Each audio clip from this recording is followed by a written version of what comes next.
On the auction block stood the last Apache woman, until a stranger bought her freedom. The sun hung low over the dusty town, casting long shadows across the open square. Wooden buildings stood tired and worn, their paint faded by years of heat and wind. People gathered in loose circles, murmuring to one another as they waited. Some had traveled far, drawn by curiosity or profit. Others came simply because there was nothing else to do that day. At the center of it all stood a raised wooden platform, rough and uneven, built for one purpose only. On that platform stood a woman. She was not young, but not old either. Her dark hair, streaked with early gray, was braided neatly down her back. Her face was calm, though the lines around her eyes told stories of long hardship. She stood straight, refusing to bend her shoulders, even as eyes moved over her like she was an object on display. Her hands were held together in front of her, still and steady. Chains were not needed. She had learned long ago that resistance only brought more pain. She was known in the town by a label, not a name. To them, she was simply the Apache woman. To herself, she was much more, though she kept that part hidden deep inside. Her real name had not been spoken aloud in a very long time. Speaking it now would change nothing. The crowd grew thicker as the auctioneer climbed the steps of the platform. He cleared his throat and looked out over the people, his eyes sharp and practiced. This was not his first time doing such work. His voice carried across the square, loud and confident, as if this were any ordinary sale. He spoke of her strength, her ability to work, her obedience. He spoke as if he were talking about an animal or a tool. Each word fell heavy in the air, but the woman did not react. Her face remained still. She had learned how to survive moments like this by becoming quiet inside, by stepping away from the sound and the stares. As the auctioneer talked, her mind drifted far from the square. She remembered a different kind of morning long ago, when the sun rose over wide open land. Back then, the air smelled of earth and grass, not dust and sweat. She had woken to the sound of birds and the low voices of her people beginning their day. Children had laughed as they ran between shelters. Elders had spoken softly, sharing wisdom earned through years of living close to the land. In those days, she had belonged to something larger than herself. She had known where she came from and where she stood. The world had made sense then. That world was gone now. A sharp sound pulled her back to the present. The auctioneer had raised his hand, signaling the start of the bidding. Numbers were called out. Some voices were eager, others hesitant. A few people laughed, treating the moment like a game. Each new bid felt like another weight added to her chest. She focused on her breathing, slow and even. Panic would not help her now. Panic never helped. She looked out over the crowd without really seeing them. Faces blurred together, men with hard eyes, men with bored eyes, men who saw her only for what they thought she could give them. Labor, silence, obedience. None of them cared about the story that lived inside her bones. She wondered, not for the first time, how she had survived this long. Her journey to this platform had not been short or simple. It had been shaped by loss, by confusion, and by choices made by others. Years ago, when her people were forced from their land, she had tried to stay strong. She had helped the children. She had listened to the elders. She had believed for a while that things would change. But promises had been broken, again and again. Her family had been scattered like leaves in the wind. Some had disappeared during forced marches. Others had been taken to places she never saw again. She had searched when she could, asked when it was allowed, but answers were rare and often cruel. Over time, hope became something dangerous to hold. She learned to survive by letting go. A louder bid brought her back to the present. The auctioneer nodded, pleased. The price was rising. The crowd leaned in, interest growing. To them, this was entertainment. To her, it was another turning point she could not control. Still, she did not lower her eyes. Standing there, she carried herself with a quiet dignity that unsettled some in the crowd. They expected fear, maybe tears. They expected weakness. Instead, they saw a woman who refused to break, even when everything had been taken from her. The auctioneer continued his work, his voice steady. He did not look at her face. He did not need to. In his mind, she was part of the platform, part of the process. Time stretched strangely, each second heavy and slow. The sun dipped lower and the shadows grew longer. Dust rose from the ground as people shifted their feet. Then, near the edge of the crowd, someone new appeared. He did not push forward or raise his voice. He stood slightly apart, watching quietly. His clothes were plain, worn from travel, and his face showed signs of a life not easily lived. He did not smile or frown. He simply observed. The woman noticed him because he did not look at her the way the others did. His eyes met hers briefly, not with hunger or judgment, but with something closer to recognition. It was not kindness exactly, but it was not cruelty either. It made her uneasy in a different way. She looked away, unsure what to make of him. The bidding continued. The numbers climbed higher. Some people dropped out, shaking their heads or stepping back. Others stayed, determined. The auctioneer's voice grew louder, more excited. The woman's thoughts turned inward again. She wondered what waited for her next. She had learned not to imagine too much. Imagination made disappointment sharper. Still, questions rose uninvited. Would she be sent far away? Would the work be harder than before? Would she ever see the sky without feeling watched? She told herself the same thing she had told herself many times before: endure, one step at a time, one breath at a time. The stranger shifted slightly, his gaze still fixed on the platform. He had not spoken yet. Those near him glanced over, curious but unconcerned. The auctioneer paused, scanning the crowd. He called for higher bids, his voice sharp against the evening air. For a moment there was silence. The square seemed to hold its breath. Then a voice spoke. It was not loud, but it was clear. The stranger had entered the bidding. A ripple moved through the crowd. Some turned to look at him more closely. The auctioneer nodded, encouraged, and repeated the bid. The price rose again. The woman felt a strange tightening in her chest.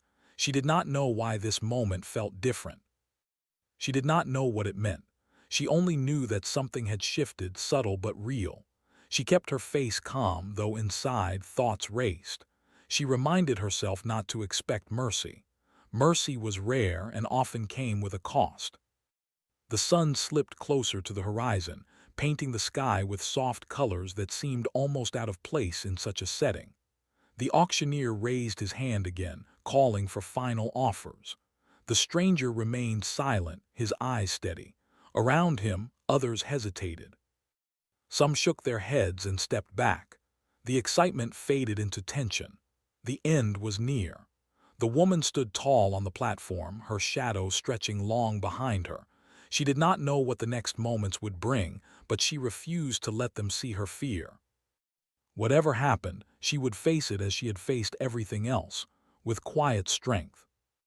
And as the auctioneer prepared to bring his hammer down, the world seemed to narrow to that single space between the platform and the crowd, where fate waited, unseen but close.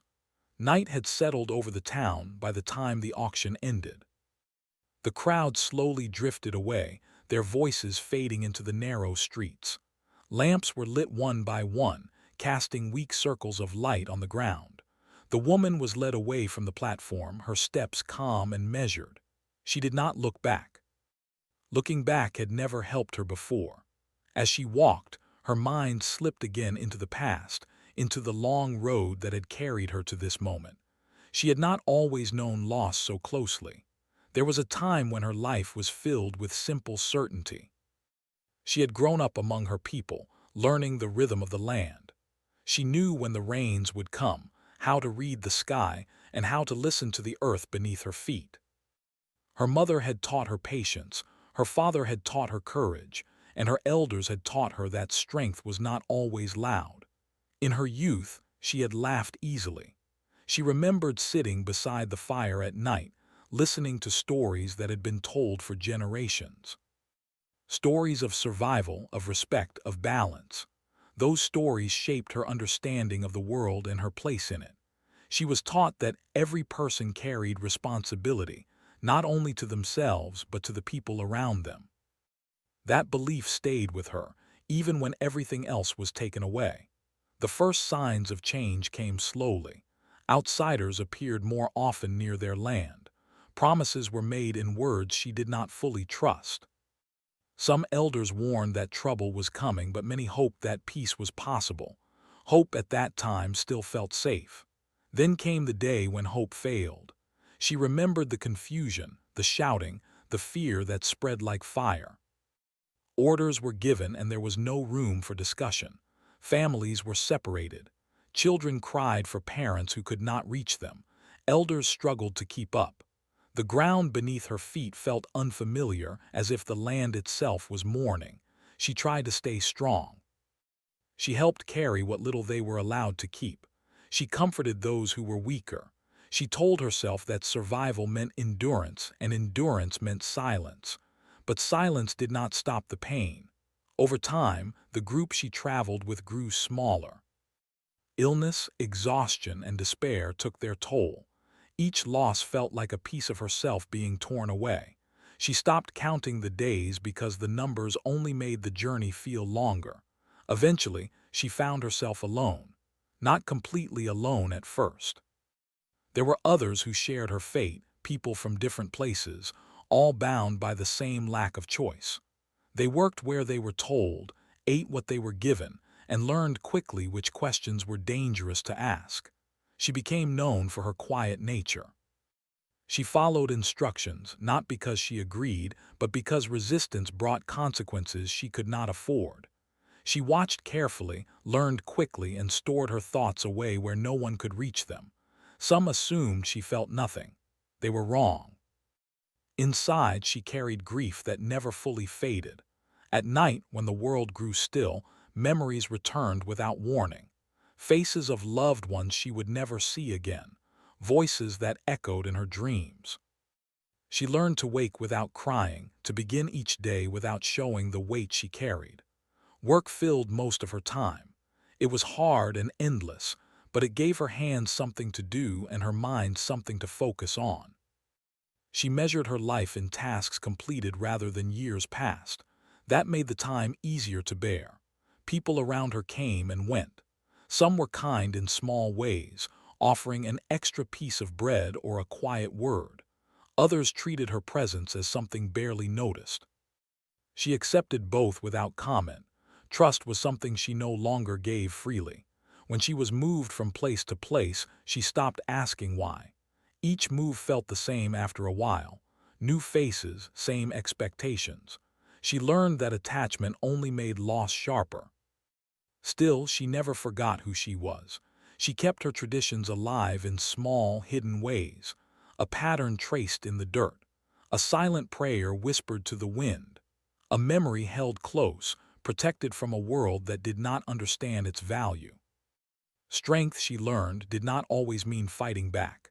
Sometimes it meant holding on.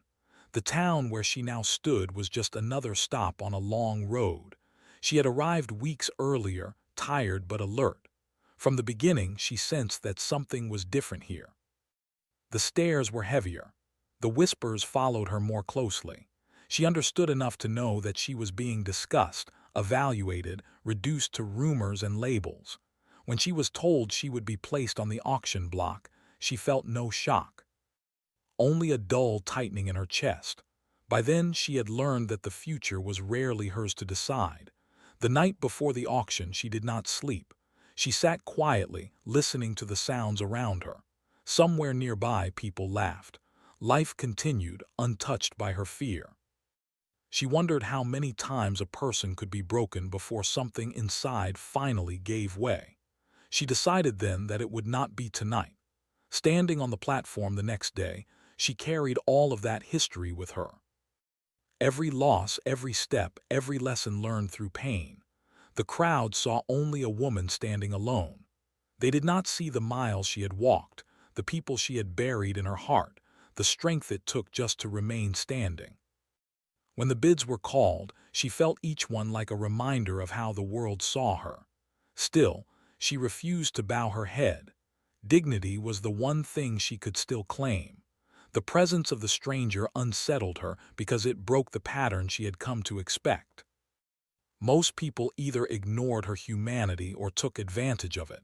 This man did neither, and that made him unpredictable. Unpredictable was dangerous.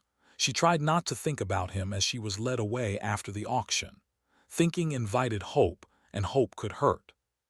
She focused instead on the steady rhythm of her steps, on the ground beneath her feet, on the simple act of moving forward. That night, as she lay awake, memories returned once more, not only of loss but of who she had been before the world narrowed. She remembered herself as a young woman, strong and certain, standing beneath an open sky without fear. She did not know if she would ever feel that way again. But she knew this. She was still alive. And as long as she was alive, the story was not over. Somewhere beyond the walls of the town, the land stretched wide and silent, unchanged by human cruelty. The same stars that once watched over her people now shone above her again. She took comfort in that thought. Whatever awaited her next, she would face it the only way she knew how. With quiet endurance, morning came slowly, as if the town itself was reluctant to wake. Pale light slipped through narrow streets and rested on quiet buildings. The woman rose before she was told to. Habit had trained her body to move early, to be ready before orders were given. She washed her face with cold water and smoothed her hair back into its braid. Each small action helped steady her thoughts. She did not know what the day would bring, only that it would bring change. She was guided to a small room near the edge of town, a place used for paperwork and waiting. The walls were bare. A single chair stood in the center. She remained standing. Sitting felt too much like surrender. Time passed slowly. She listened to footsteps outside, to distant voices, to the sound of a wagon rolling over stone. Every noise felt sharp, like it might carry meaning she did not yet understand. Then the door opened. The stranger from the crowd stepped inside. He removed his hat before speaking, holding it at his side. That small gesture caught her attention. Few bothered with such things anymore. He did not step too close, leaving space between them as if he understood that distance mattered. For a moment, neither of them spoke. He looked tired, she noticed. Not weak, but worn by long travel and long thought. His eyes held a seriousness that suggested he had seen more of the world than most people in that town. "I won the bid," he said finally, his voice calm and low. "I wanted to speak with you before anything else happens." She studied him carefully. Words had often been used to confuse or control her. She had learned not to trust them easily. She nodded once, not in agreement but in acknowledgement. "I want you to understand something," he continued. "I didn't come here to claim you as property." The words hung in the air, strange and unfamiliar. Her expression did not change, but inside something shifted. She had heard promises before. Promises that faded quickly once papers were signed and doors were closed. He seemed to sense her doubt. "I don't expect you to believe me yet," he said. "I only ask that you listen."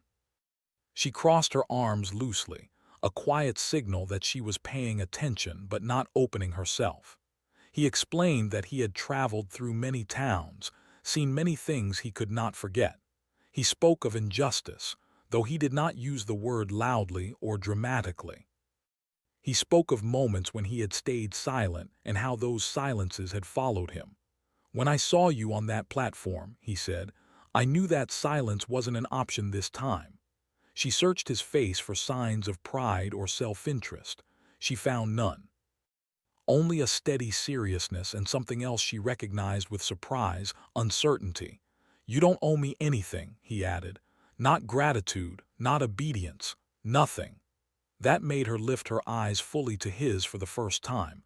People always wanted something. He reached into his coat slowly, carefully, and pulled out folded papers. He placed them on the table nearby, not pushing them toward her, not forcing her attention. "These are release papers," he said. "They make you free." The word felt unreal. Free. It had lived only in memory for so long that hearing it spoken aloud felt almost painful. She did not move. Freedom had been promised to her before, wrapped in conditions and false kindness. Freedom often came with another kind of cage. He waited, giving her time. That patience unsettled her more than pressure would have. "Why?" she asked at last. Her voice was quiet but steady. He did not answer right away. He seemed to consider his words carefully as if he knew they mattered. "Because I believe some wrongs shouldn't be allowed to continue just because they're common," he said, "and because I couldn't walk away and still respect myself." She absorbed that slowly. His answer was simple, without grand claims or heroic tone. It felt honest, and that honesty frightened her. "If I sign those papers," she said, "what happens then?" "You choose," he replied. "Where you go, what you do, who you become next." Choice, another word that felt distant and sharp. She looked at the papers but did not reach for them. Years of survival had taught her to question every door that appeared open. Doors often closed fast, trapping those who stepped through too quickly. He seemed to understand. "I'll leave you alone with them," he said. "Take all the time you need." He moved toward the door, then paused. "I don't know your name," he said softly, "but I would like to if you ever wish to share it." Then he left. The room felt larger after he was gone, too quiet. She stared at the papers for a long time. Her hands trembled slightly and she pressed them together to steady herself. The words on the page were formal and stiff, written in a language that had rarely been used for her benefit. Still, she recognized the meaning. Release. No ownership. No conditions. Her thoughts raced. What if this was another trick? What if freedom only lasted until she stepped outside? What if there was a cost she could not yet see? Fear and hope tangled together, tight and painful. She thought of her people, of the land that had shaped her. She thought of all she had lost and of how little she had left to lose now. Slowly she reached out and touched the paper. It felt real, solid. She signed. The moment passed quietly. No celebration. No sudden change in the air. And yet everything was different.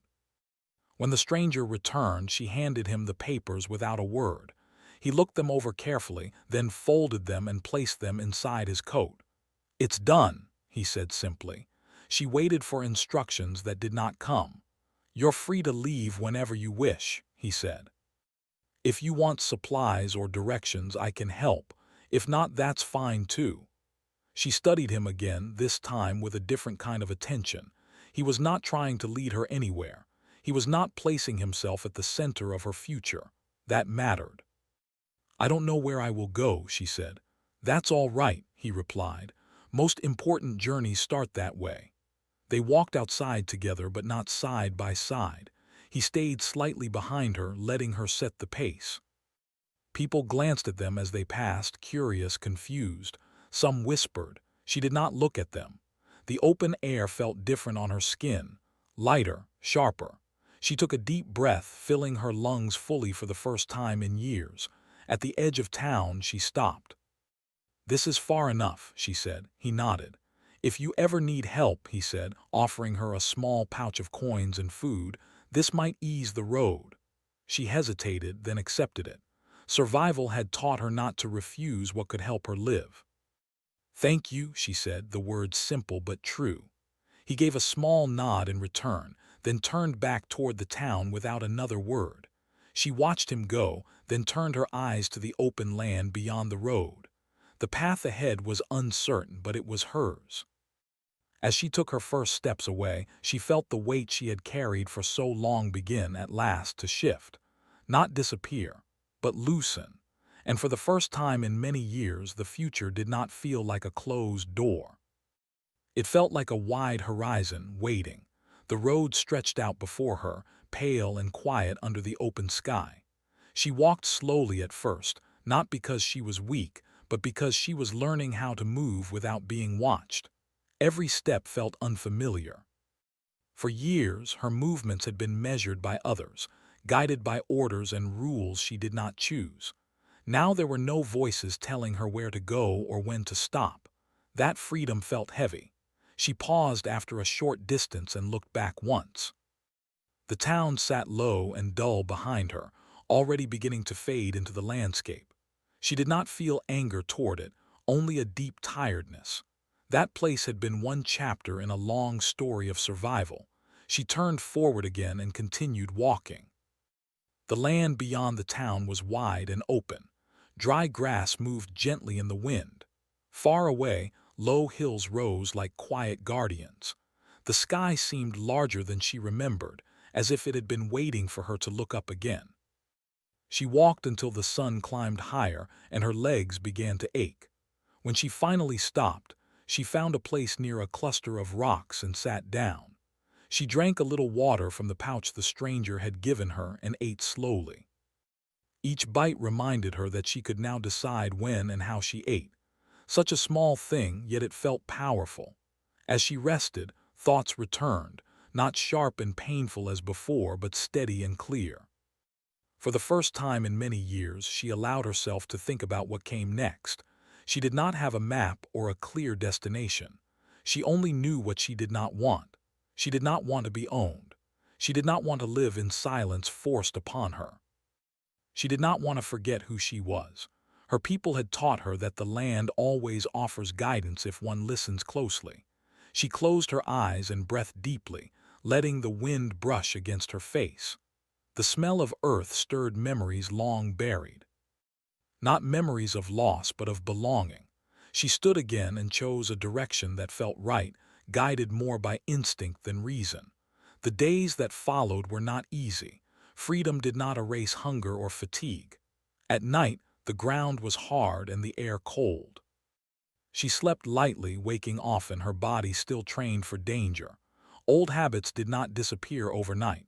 Still, each morning she rose with a quiet sense of purpose. She met few people on the road. When she did, she kept her distance, watching carefully. Some nodded in passing. Others barely noticed her. She preferred it that way. Being unseen felt safer than being watched. At a small settlement several days later, she traded a bit of work for food and rest. She cleaned, carried water, and kept to herself. The people there did not ask many questions, and she did not offer answers. She had learned that stories were precious and should not be given away carelessly. One evening, as she sat alone near the edge of the settlement, an older woman approached her. The woman carried herself with the calm confidence of someone who had lived long and observed much. "You walk like someone who has traveled far," the woman said gently. The Apache woman looked up, cautious but respectful. "I have." The older woman nodded, as if that confirmed something she already knew. "You're welcome to stay another night," she said. "No cost." It was a small kindness, but it warmed something deep inside her. That night, as they shared a quiet meal, the older woman spoke of the land, of changes she had seen, of people coming and going. She did not pry. She did not judge. She simply spoke, allowing space for silence. For the first time since her release, the Apache woman spoke a little of herself. Not everything, just enough. When she slept that night, her rest was deeper. In the weeks that followed, she continued her journey, moving from place to place, staying where she felt safe and leaving when it felt right. She learned to trust her instincts again. Each decision she made on her own strengthened something inside her that had been worn thin but not destroyed. She began to notice changes in herself. Her shoulders relaxed. Her eyes softened. She still carried caution, but it no longer ruled her completely. Sometimes she helped others along the way. A child who needed watching for an afternoon. An injured traveler who needed water. She never stayed long, but each small connection reminded her that she was still part of the human world, not standing outside of it. At night, she often looked up at the stars. They were the same stars that had watched over her people long ago. She whispered words she had not spoken in years, words of gratitude and remembrance. In those moments, she felt close to her ancestors, as if they were guiding her steps. One evening, as she rested near a shallow river, she thought again of the stranger. She wondered what had driven him to act when so many others had not. She knew his choice had changed her life, but she also understood that he had simply opened a door. Walking through, it had been her own doing. That realization filled her with quiet pride. She no longer thought of herself only as someone who had survived. She began to think of herself as someone who was living. Eventually, she reached a region where the land felt familiar in a way she could not explain. The shapes of the hills, the way the wind moved, the sound of water nearby, it all stirred something deep within her memory. She realized she was not far from the land her people once knew. The knowledge brought both comfort and sadness. She knew she could not return to the past. That world was gone, but being close to it mattered. She decided to stay. She found a place near the edge of a small valley where she could build a simple shelter. The work was slow, but she welcomed it. Each stone placed, each branch secured felt like a claim, not of ownership but of presence. This was where she chose to stand. As the seasons shifted, she learned the land again. She gathered what she could, respected what she took, and gave thanks for what sustained her. Sometimes travelers passed through. Some stayed a while. Some moved on. She remained open but guarded, kind but firm. People came to know her as a quiet woman who lived with dignity and skill. They did not know her full story, and she did not need them to. One afternoon, as she stood watching the horizon, she felt a sense of peace settle over her. Not the loud, joyful kind, but a steady calm that reached deep inside her chest. Her life had been shaped by loss, but it was no longer defined by it. She had been displayed once as something without choice. Now she stood freely on her own land, guided by her own will. The road behind her was long and painful. The road ahead was uncertain, but it was hers. And that knowledge, simple and powerful, was enough. Time moved forward in quiet ways. Days became weeks, and weeks slowly turned into months. The woman settled into the rhythm of the land she had chosen. Each morning, she rose with the light and stepped outside her shelter, breathing in the cool air. The valley greeted her with the same calm patience every day, as if it had accepted her without question. Life was not easy, but it was honest. She worked with her hands, gathering what the land offered and preparing carefully for colder days. She repaired her shelter when the wind tested it and learned which paths the animals followed. Every task carried meaning now because it was chosen, not forced. At first, loneliness visited her often. In the quiet moments, memories returned without warning. Faces from her past appeared in her thoughts, clear and sharp. Some days the weight of everything she had lost felt heavy again. When that happened, she did not push the feelings away. She sat with them, letting them pass like clouds across the sky. She had learned that pain did not disappear when ignored. It softened when acknowledged. Slowly she began to speak her true name again, but only to the wind and the stars. Saying it felt like reclaiming a piece of herself that had been taken. Each time she whispered it, the sound grew stronger, steadier. It reminded her that she had not vanished, even when the world tried to erase her. People came through the valley from time to time. Some were travelers, others settlers moving on. At first, she watched them from a distance.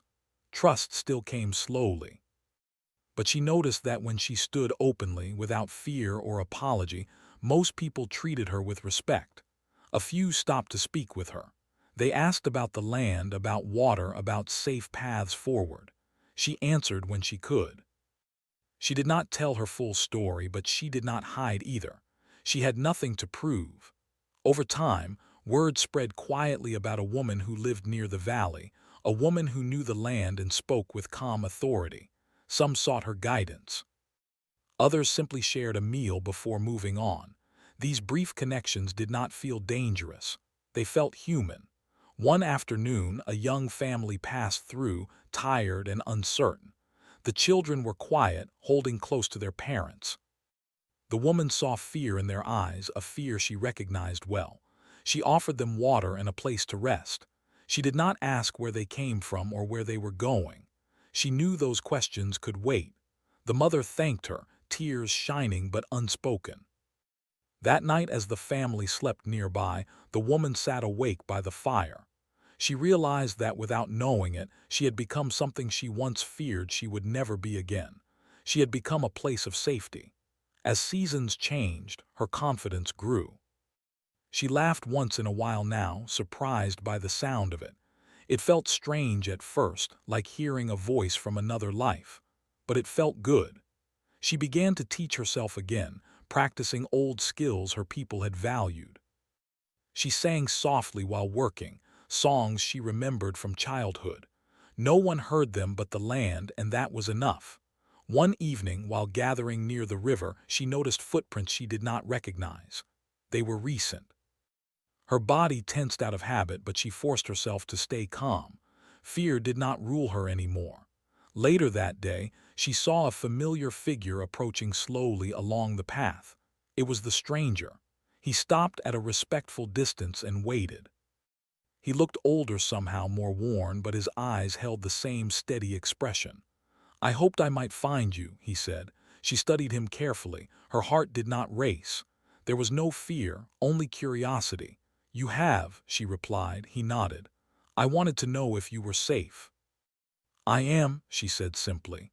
They sat by the fire and spoke quietly. He told her he had continued traveling, that he often thought about that day at the auction. Not with pride, but with humility. He said it had changed him too. "I learned that doing one right thing doesn't erase the wrongs," he said. "But it matters." She agreed. Before he left, she thanked him again, not as someone in debt, but as an equal. He accepted her thanks without argument. When he walked away this time, she did not feel like she was losing something. She felt complete. Years passed. Her hair grew more gray. Her movements slowed slightly, but her spirit remained strong. Children who once passed through now returned as adults. They greeted her with respect, sometimes bringing news, sometimes bringing nothing but a smile. She became a quiet part of the land's story.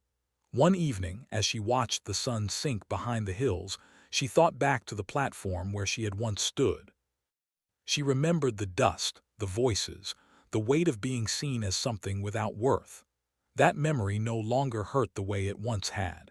It reminded her of how far she had come. She understood now that freedom was not a single moment or a piece of paper. It was built day by day, through choices, through courage, through refusing to disappear. Her life had been shaped by forces beyond her control, but it had also been shaped by her response to them. She had endured. She had reclaimed herself. And in doing so, she had turned survival into something greater.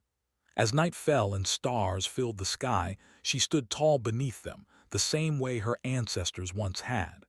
The world was still imperfect, still harsh in many ways, but within her own life, dignity had been restored. Not by power, not by wealth, but by one act of humanity and a lifetime of strength that followed. Her story did not end with the auction block. It continued in every step she chose freely. And it would be remembered, not for what was taken from her, but for what she carried forward.